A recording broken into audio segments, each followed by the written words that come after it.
పాడుతా తీగ తర్వాత హరిణి గారు ఏంటో అందరికీ తెలుసు, కానీ పాడుతా తీగ ముందు హూ ఇస్ హరిణి అవటూరి? అసలు మ్యూజిక్ మీద ఇంట్రెస్ట్ లేదు ఫస్ట్ ఆఫ్ ఆల్, చిన్నప్పటి నుంచి కూడా. So independent music versus playback అని చూసుకుంటే మీ సెల్ఫ్ ఎక్స్ప్రెషన్ ఎలా ఉంటుంది? ఇండిపెండెంట్ మ్యూజిక్స్ దగ్గరకు వచ్చేటప్పటికి ఫైనల్ అది శ్వేతా మోహన్ గారు పాడు. సూర్యుడే గొడుగు పట్టి వచ్చాడే భుజము తట్టి చిమ్మ చీకటిలోను నీడల ఉండేటోడు. ఆ పాట అంత రికగ్నిషన్ రావడానికి, అంత హిట్ అవ్వడానికి సలార్ అనే బ్రాండ్ వల్ల, like it deserves the recognition?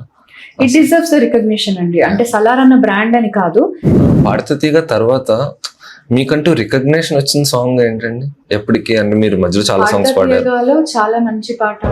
అచ్చచ్చో చిచ్చో పిచ్చో సిక్కులకి సెలవిచ్చో వచ్చి వెనక చూపాలయ్యో పునీది నాకు చెప్పా. ఒక లాస్ట్ క్వశ్చన్ అండి, నాటూర్ ఎంఎంకే ఎలా స్టార్ట్ అయింది అసలు? అంటే ఆర్టిస్ట్ ను ఎలా సెలెక్ట్ చేయాలని ఎవరు డిసైడ్ చేస్తారు?